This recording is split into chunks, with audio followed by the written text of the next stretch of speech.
Welcome to Python NumPy arrays. Learning NumPy makes working with numbers much faster and more fun.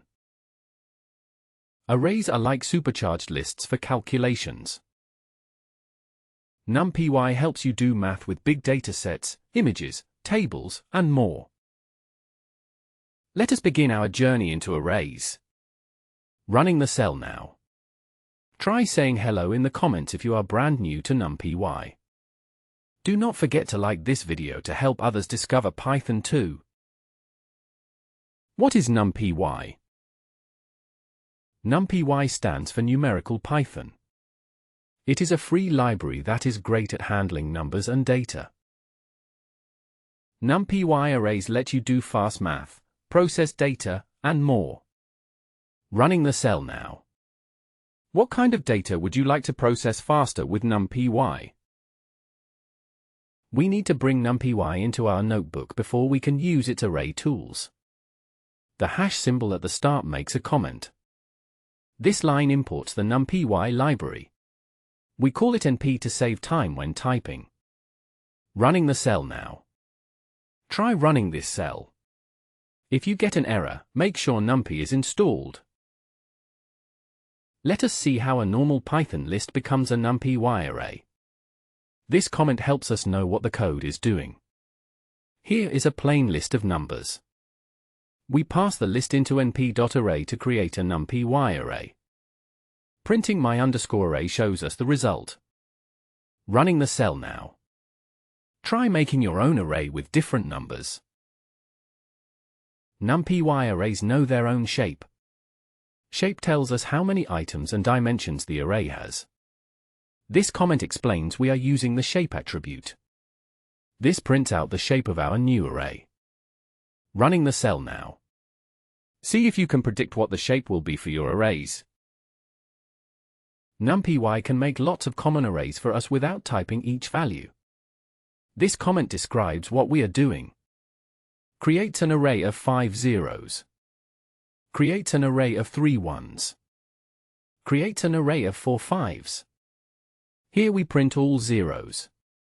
Here we print all ones. And here are all fives. Running the cell now. Make an array of 7s or 9s for more practice. Arrays do not have to be flat. They can have rows and columns, like a table. Comment tells us we are working with a two-dimensional array. Creates a 2 by 2 array with 2 rows and 2 columns. Prints the matrix for us to see. This shows the shape of our matrix. Running the cell now. Try a 3 by 3 or even bigger matrix to see its shape. Let us grab specific values from our arrays. Comment introduces array indexing. This gets the third item from my_array.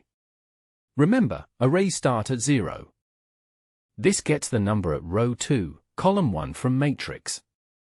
Running the cell now. Can you guess what the output will be for each?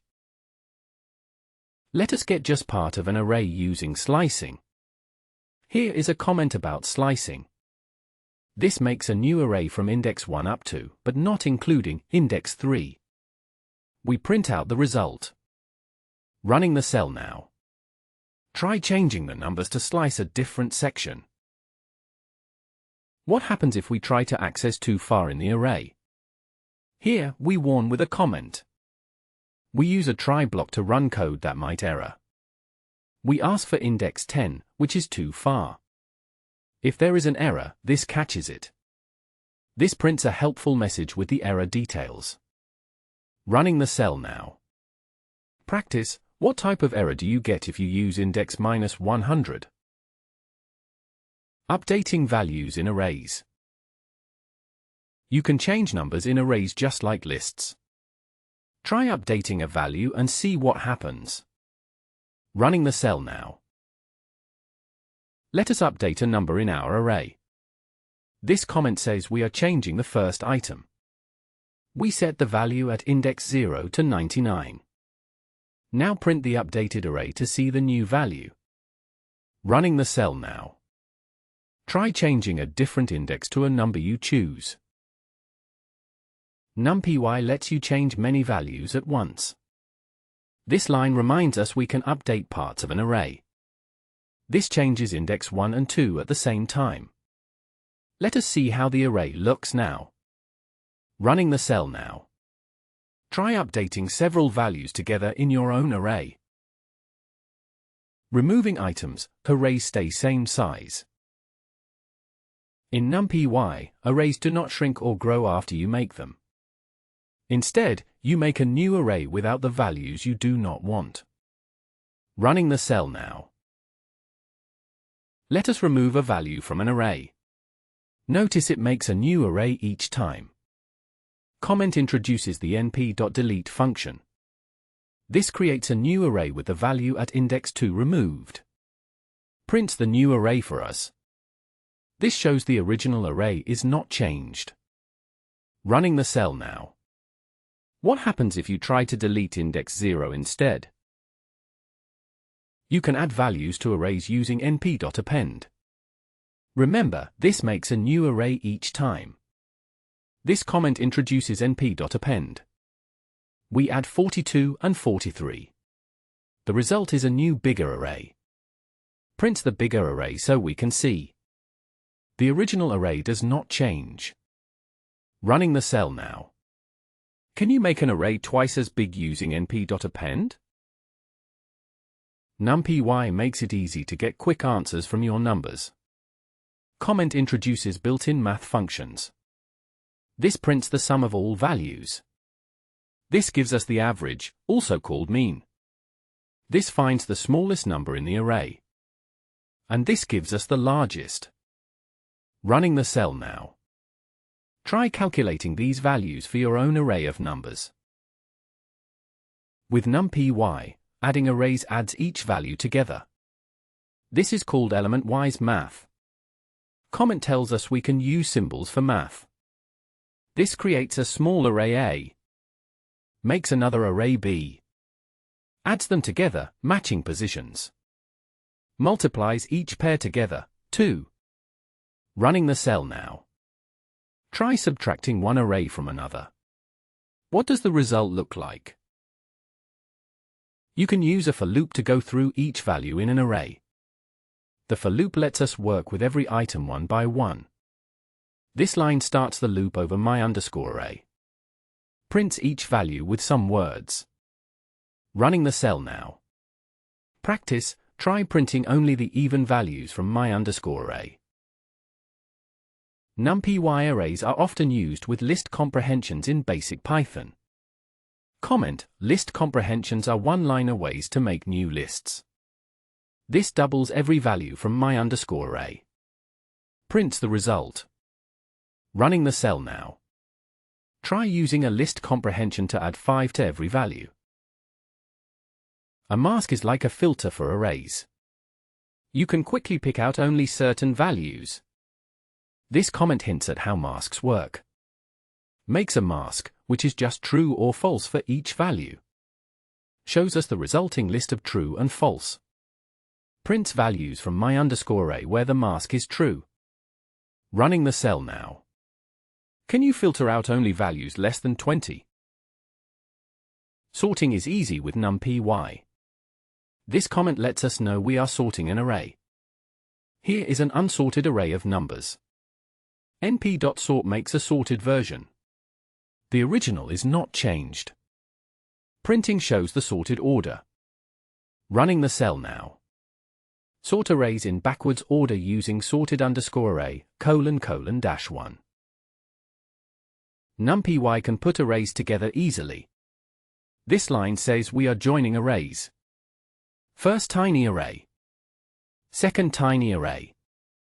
This line joins them into one long array. Printing shows us the result.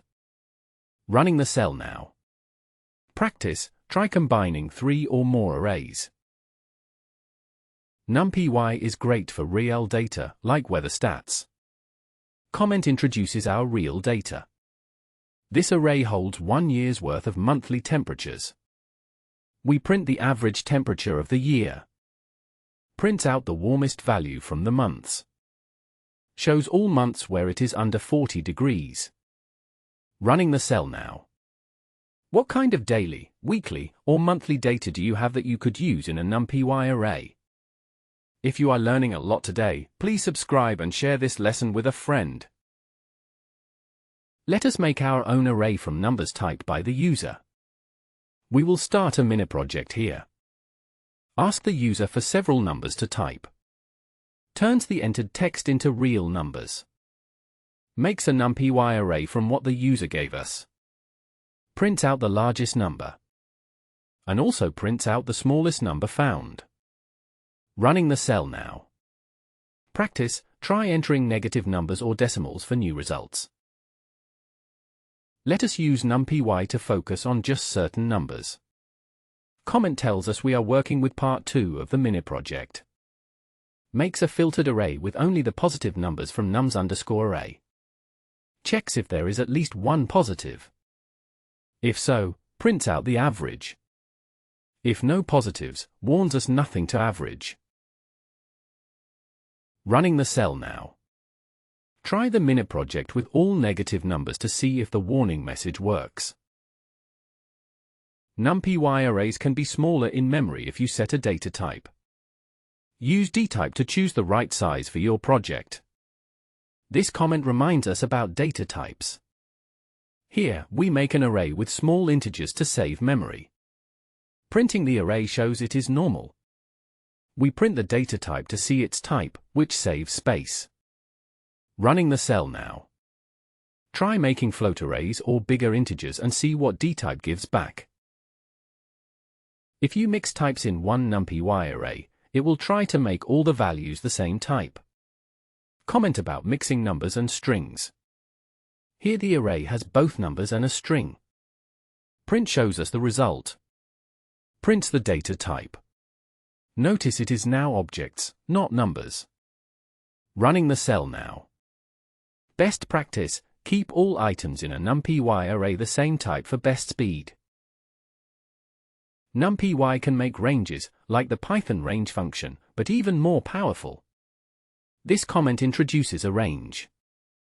np.arange makes numbers from 5 up to, but not including, 16, in steps of 2. Print out the new array. Running the cell now. See if you can make an array with every number from 20 to 50 by 5s. Let us use all the big ideas you have learned so far in one quick challenge. Comment introduces the challenge activity. We ask the user for comma-separated numbers, turn them into a NumPy array. Prints their total using np.sum. Prints values above the average value. Running the cell now. Can you edit the code to show which numbers are below the average as well? Recap, what did we learn? NumPy arrays make math with data easy and fast. Arrays let you store lots of numbers at once. You can quickly create, change, and combine arrays. NumPy has handy tools for real-world data and big projects. Great job finishing this beginner NumPy lesson. Running the cell now. Thanks for joining. What to do next? Please hit like if this helped you. Subscribe for more easy Python videos. Comment your NumPy questions below. Share this lesson with a friend who wants to learn Python. Keep practicing with your own NumPy arrays. You will get faster and smarter with every project. Running the cell now.